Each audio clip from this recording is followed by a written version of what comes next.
Halo guys, assalamualaikum warahmatullahi wabarakatuh. Gimana kabarnya? Mudah-mudahan teman-teman tetap sehat, tetap semangat, dan jangan lupa bahagia ya. Karena dengan kondisi kita yang bahagia, insya Allah mudah sekali bersyukur. Dan ketika hati kita mudah bersyukur, maka kita akan ditambahkan kebahagiaannya. Oke, di hari ini hari Jumat ya guys. Ini mau jemput anak. Ini sekalian kita mau review tentang mobil listrik ya. Nah, bagi kalian yang tertarik mau membeli mobil listrik ya, sekarang mobil listrik ini kan lagi booming ya sekarang. Booming, apalagi ada mobil listrik yang murah-murah ya. Dari Wuling itu cuman 240 juta. Cuman 240 juta bagi yang punya duit guys. Jadi ya mudah-mudahan teman-teman semua dimudahkan oleh Allah untuk kalau mau beli mobil listrik bisa gitu ya. Amin gitu.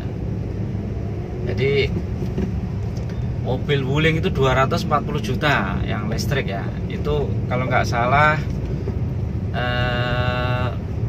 bisa menempuh jarak 300 kilo.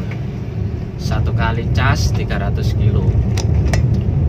Terus ya jelas lebih irit ya dari sisi bahan bakarnya. Karena dia cuman butuh listrik aja. Kalau nggak salah listriknya itu sekali jalan cuma 60.000 ya. 60.000 bisa menempuh jarak jauh ya. Kalau bensin udah berapa ratus ribu. Terus ada juga mobil listrik punyanya Nissan ya. Punya Nissan itu kalau nggak salah harganya masih 400 jutaan ya. Itu lebih enak lagi karena dia kalau nggak salah sudah nggak perlu cas ya, dikombinasi dengan bensin ya. Semi hybrid. Jadi mirip dengan R3 hybrid, cuman baterainya mungkin lebih tahan ya. Kalau R3 hybrid itu kan baterainya cuman nambah ini aja, power di saat-saat kondisi tertentu ya. Jadi sehingga bensinnya lebih irit. Terus ada juga mobil listrik yang lebih murah guys. Aku lupa namanya apa itu ya. Kalau nggak salah baru di Jakarta ya. Cuman sekali ngecas itu bisa menempuh jarak 100 kilo. Jadi kalau kalian sehari-hari menempuh jarak 70-80 ya tiap hari ngecas lah. Nah, bagi kalian yang tertarik membeli mobil listrik, ini kan mobil listrik itu kan banyak kelebihan dan juga banyak kekurangannya. Perhatikan beberapa kekurangannya dulu ya guys. Kalau mobil listrik itu kan salah satunya kekurangannya adalah nggak praktis yang jelas. Karena apa ya? Begitu kita nyampe rumah, kita harus ngecas dulu. Terus ngecas ya kita harus bikin tempat charger sendiri yang khusus biar lebih aman lah ya. Kalau kita sekali lupa ngecas ya besoknya nggak bisa pakai ya, karena harus dicas. Casnya pun nggak cukup, nggak sebentar ya, casnya cukup panjang. Yang jelas itu. Terus yang kedua, infrastruktur yang dibangun pemerintah itu kan masih kurang ya untuk mobil listrik.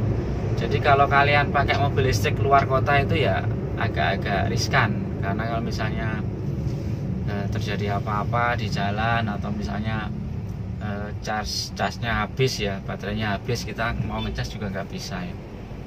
Jadi itu salah satu kelemahannya. Terus kelemahan yang ketiga yang jelas ini guys, garansi baterainya atau garansi mesinnya. Garansi mesinnya itu kalau untuk mobil listrik itu kan sekarang kalau nggak salah 4 atau 5 tahun ya. Kalau nggak salah 5 tahunan lah. Nah nanti setelah itu bagaimana? Bisa jadi kalau misalnya setelah itu rusak ya kita harus beli lagi baterainya. Baterainya kita beli lagi ya, mungkin nggak murah ya. Untuk saat ini masih mahal ya. Mungkin 20 jutaan lah ke atas ya. Karena kalau nggak salah R3 hybrid kemarin itu kalau beli baterainya itu sekitar 20 juta ya. Dengan garansi 5 tahun. Terus kelemahannya lagi apa mobil listrik?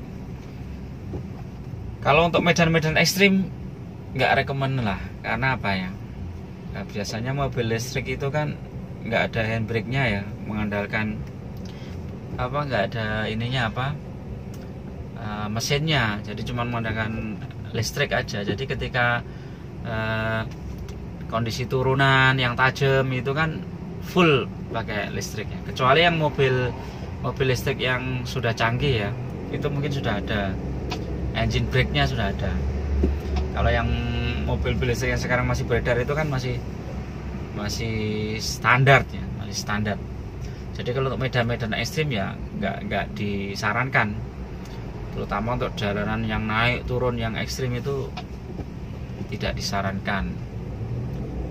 Jadi itulah kelemahannya. Jadi kalau misalnya untuk kota-kota aja, antar jemput anak ke kantor, itu nggak masalah. Tapi kalau keluar kota ya agak riskan.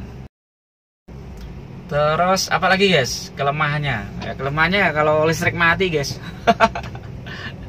Saat kita butuh ngecas ternyata listriknya mati, ya udah terpaksa akhirnya nggak bisa pakai itu mobil. Jadi kelemahannya itu. Terus apalagi ya? Mungkin itu untuk kelemahannya. Mungkin teman-teman punya saran lagi ya untuk kelemahannya, mungkin ada. Kalau kelebihannya guys, nah kelebihannya jelas lebih irit, lebih murah ya, lebih irit BBM. Nanti nggak perlu beli BBM yang mahal, cuma dicas aja di rumah udah cukup. Terus yang kedua berikutnya, kalau di Jakarta, teman-teman di Jakarta kan bebas ganjil genap. Terus ada subsidi pajak juga. Terus apalagi kelebihannya? Kedepannya mobil listrik itu kan memang infrastrukturnya semakin bagus, maka mobil listrik akan semakin murah dan lebih praktis ya kedepannya itu. Terus apalagi biaya perawatannya lebih murah karena nggak perlu ganti oli, nggak ini yang lain-lain lah, nggak perlu ya. Jadi asal sudah misalnya kita beli mobilnya gratis servis sampai 5 tahun kan lumayan, udah nggak perlu lagi biaya yang lain-lain ya, paling cuman maintenance biasa aja ya. Terus apalagi, oh iya kekurangannya itu salah satunya ada bengkelnya itu ya, nggak semua bengkel bisa. Kalau misalnya macet di tengah jalan ya harus bengkel resmi yang ngurusin guys, karena nggak bisa kita nyari bengkel-bengkel biasa gitu kan, nggak bisa karena mobil listrik. Jadi itu kekurangannya, ada tambahan tadi itu ya. Kalau kelebihannya yaitu salah satu kelebihan mobil listrik. Nah kalau kalian tertarik beli mobil listrik, itu usahakan jangan mobil yang pertama guys, karena ini kan masih tahap awal ya. Jadi mungkin masih perlu banyak perbaikan, kemudian masih nanti perlu masukan dari konsumen dan lain-lain. Itu biasanya masih banyak keluhan-keluhan gitu. Nah itu memang sebaiknya untuk mobil listrik tuh ya beli, teman-teman yang beli mobil yang kedua gitu nggak masalah. Jadi untuk mobil yang utama tetap pakai BBM karena lebih handal, lebih tangguh untuk segala medan bisa gitu. Kalau sekali isi bensin udah bisa pakai sampai 500 kilo kan lumayan. Ada yang bisa sampai di atas itu ya, tergantung berapa liter dia isi. Jadi kalau beli mobil listrik untuk mobil yang kedua nggak masalah kan ya, untuk gaya-gaya guys. Antar jemput anak ke kantor pakai listrik, keren. Oke, itu aja ya untuk video kali ini ya. Mudah-mudahan teman-teman yang tertarik untuk membeli mobil listrik bisa jadikan masukan atau tambahan. Dan kalau ada saran atau ini masukan, silahkan komen di bawah ini.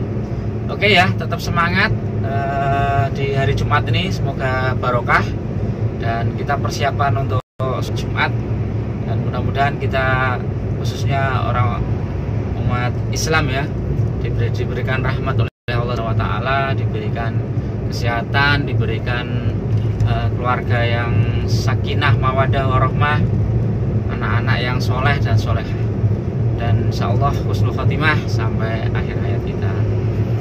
Oke, ada kurang lebihnya mohon maaf. Tetap semangat, sehat selalu, dan jangan lupa bahagia. Assalamualaikum warahmatullahi wabarakatuh.